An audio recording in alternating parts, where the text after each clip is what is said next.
اگه نیت خرید ساعت هوشمند داشته باشی و یه سرچی زده باشی میبینی که او چقدر برند، شیائومی فقط 10 تا زیر مجموعه داره، هواوی داره، اپل داره، سامسونگ داره، ایسوس داره و تموم شدنی نیست، میمونی بین اینا. حالا بین این همه ساعت هوشمند میخوای برای خودت یکیشو انتخاب کنی.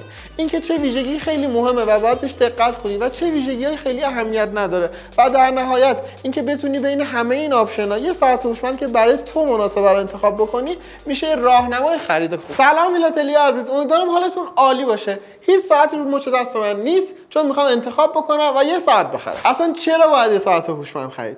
علتش اینه که ساعت‌های هوشمند انقدر توی روند بهتر شدن تکنولوژی پیشرفت کردن که دیگه شدن شبیه گوشی‌ها و تو مدل‌های پرچم‌دار شما کلی قابلیت و ویژگی دارید ولی میشه گوشی همراهتون نباشه و فقط با ساعتی که رو مچتون هست انجام بدید. دومین چیزی که یه ساعت هوشمند رو خیلی کاربردی میکنه اینه که در واقع ساعت‌های هوشمند دارن سلامتی بدن ما رو کنترل میکنن. اگه ورزشکار باشید شما نیاز به یه سری نمودار و اینا دارید برای اینکه بتونید فعالیت ورزشی خودتون رو هم کنترل کنید هم بهتر کنید. حالا فکر کنید ورزشکار نیستید، یه زندگی روزمره معمولی داریم، بازم وضعیت سلامتی بدنمون خیلی مهمه. پس یه گجتی که بتونه به ما هشدار بده، بتونه به ما اونجایی که کم فعالیت میکنیم بگه و اونجایی که فشار خون، ضربان قلب یا حتی مشکلات اکسیژن خون یا مشکلات خواب داریم یه هشدار به ما بده، این گجت خیلی مهمیه. اینجاست که ساعت هوشمند دو تا کاربرد اصلیش مشخص میشه. اولین نکته و مهمترین اینه که ساعت هوشمندی که داری میخری باید با گوشیت سازگار باشه. در حال حاضر نمیتونی که ساعت اپل واچ رو بگیری ولی گوشیت سامسونگ یا برندهای دیگه باشه. برعکسش هم امکان پذیر نیست. دومین چیزی که اهمیت زیادی داره اینه که کیفیت ساخت اون ساعت چطوریه. مثلا متریالی که توش به کار رفته، کیفیت دکمه ها، صفحه نمایش و اینجور چیزا. پس اگه خیلی بی کیفیت باشه زود آسیب میبینه، زود میشکنه، نمیتونه توی رطوبت، بخار، شستن دست و اینجور جا خیلی مقاومت داشته باشه و خراب میشه. قدم بعدی فکر کنم یکم سلیقه‌ایه. اینکه ساعت صفحه گرد دوست داری یا نه ساعت صفحه مربع دوست داری و اینجا دیگه نظرات مختلفی میاد وسط که هر کسی طبق نظر خودش باید انتخاب کنه. مسئله بعدی صفحه نمایشه که خیلی مهمه. ساعتتون قراره تو طول روز دستتون باشه. اگه آفتاب شدید باشه، آفتاب کم باشه، ابری باشه، بارونی باشه، هر جوری باشه قراره ازش استفاده کنید. اولین چیزی که مهمه شدت روشنایی صفحه. شدت روشنایی کمکتون میکنه تو طول روز راحت‌تر بتونید ازش استفاده کنید. مورد دیگه رنگ و لعاب تصویر ساعته. یعنی هرچی غلظت رنگا بیشتر باشه تصویر جذاب‌تری داره.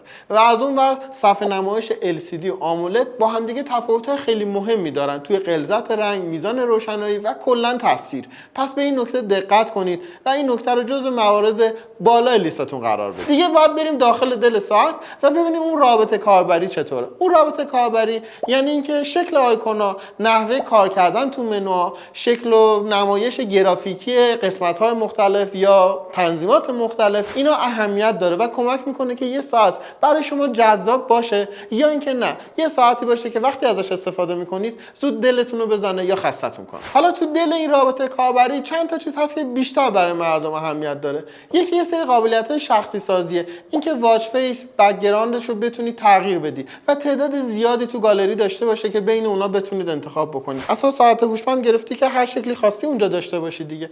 این نکته مهمیه.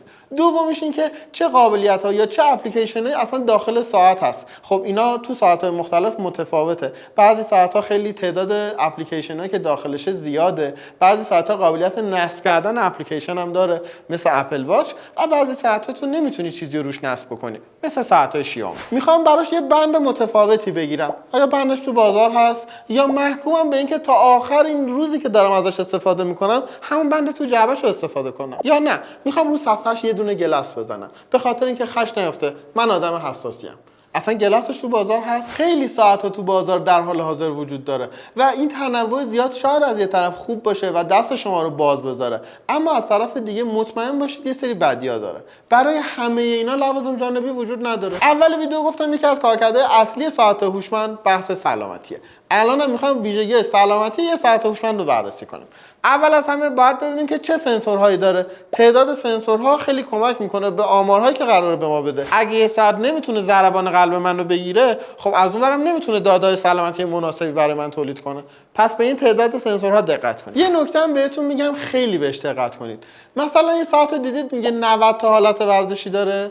10 تا حالت حرفه‌ای و 80 تا حالت معمولی. منظورش میدونید چیه؟ تو اون 80 تا فقط یه اسمه، یه تایمره، تحتش هم یه استارت که اونجا مینویسه و هیچ آنالیزی اتفاق نمیفته. فقط 10 تا از فعالیت ورزشی هست که یه آنالیزی، یه نموداری، یه چیزی در اختیار شما قرار میده و میگه بر اساس این فعالیت ورزشی، این ضربان قلب و این مثلا شدت قدم برداشتن، تو انقدر کالری سوزوندی، انقدر انرژی مصرف کردی و تارگت میذاره از اینجور داستانا. اون 80 تا دیگه رو فقط به صورت اسم آورده. پس اگه تو آپشن‌های ساعت دیدی که نوشته حالتهای ورزشی که دقیق یا حرفه‌ای بررسی میکنه و حالتهای ورزشی معمولی، همیشه اون حرفه‌ای‌ها بدون جزء چیزاییه که اهمیت داره. خب تعداد سنسورها، تعداد حالتهای ورزشی رو بررسی کردیم. اینجا یه سوالی پیش میاد. یه ساعت 2 تومانی می‌بینی تعداد حالتهای ورزشیش و تعداد سنسوراش با یه ساعت 15 تومانی برابره. علت چیه؟ کدوم رو انتخاب کنم؟ بیاد دقیق‌تر بشیم توش.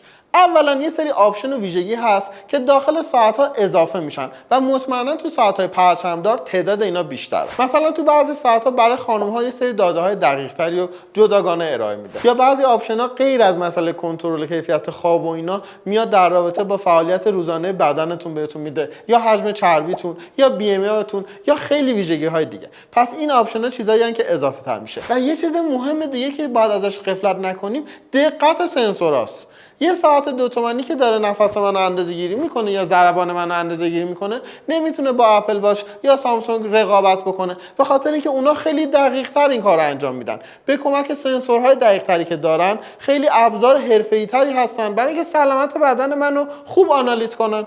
این واقعیت تفاوت این دوتاست. تقریبا همه مسائل یه ساعت هوشمند رو بررسی کردیم. حالا میرسیم به اون ویژگی گوشی بودن. قرار شد شبیه یه گوشی تو دستت باشه. حالا تو دوست داری با این گوشی تو دستت صحبت هم بکنی، پیامم بدی. خب این یه قابلیتی که البته به نظر خود من خیلی کاربردی نیست. من فکر نمی‌کنم آدما تو خیابون راه برن با واچشون اینطوری صحبت کنن. اما تو بعضی موقعیت‌ها خیلی به درد بخوره. مثلا اگه من یه مکانیک باشم و دستام آلوده باشه و نخوام گوشیمو بردارم، گوشیم که زنگ می‌خوره با واچم صحبت می‌کنم. یا اگه من کسی باشم که در حال رانندگی‌ام، نمی‌خوام حواسم پرت شه گوشیمو در بیارم و هندزفری هم تو گوشم نیست، باز با واچم میتونم صحبت کنم. تو بعضی موقعیت‌ها داشتن قابلیت تماس اهمیت پیدا می‌کنه و همینطور پیام دادن. این بستگی به کارکرد شما داره و یه چیزی که شما باید راجبش نظر بدید. واقعیت اینه که سامسونگ و اپل به خاطر پردازنده قوی و قابلیت‌های زیادی که دارن و عملکرد خوبی که دارن، خیلی اون مدت نگهداری شارژشون پایینه.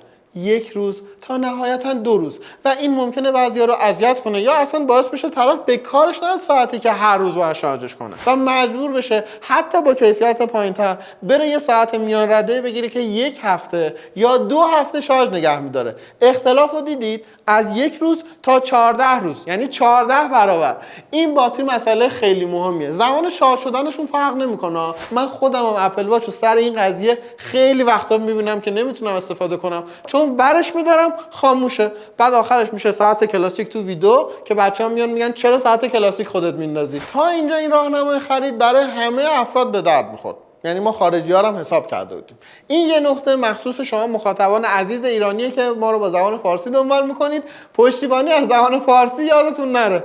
خیلی اهمیت داره که پیام که میاد شما فارسیه بتونید بخونید یا نخونید. حالا یه ساعت پرچمدار خفن 15 میلیونی، 10 میلیونی، 20 میلیونی هم داشته باشی، نوتیفیکیشن واسه بیاد فارسی، نتونی بخونی، شاید برات اهمیت داشته باشه و این گزینه حذف بشه. صادقانه بهتون بگم خیلی هرس می‌خوردم وقتی که ساعت هوشمند رو فقط مثل ساعت معمولی بر اساس ظاهر انتخاب می‌کردید.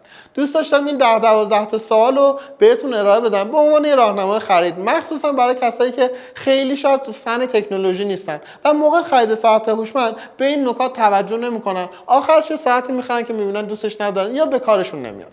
پس شد 4-5 تا سوال اصلی، 4-5 تا سوال فرعی. 10-11 تا سوال از خودتون بپرسید، جواب بدید، بعد ساعت رو انتخاب کنید. فقط یکی از اینا ظاهرش بود. کلی سوال دیگه است که اهمیت داره و قراره این ساعت مثل گوشی براتون کار بکنه. امیدوارم این ویدیو به کارتون اومده باشه. کانال هیلاتل یادتون نره سابسکرایب کنید.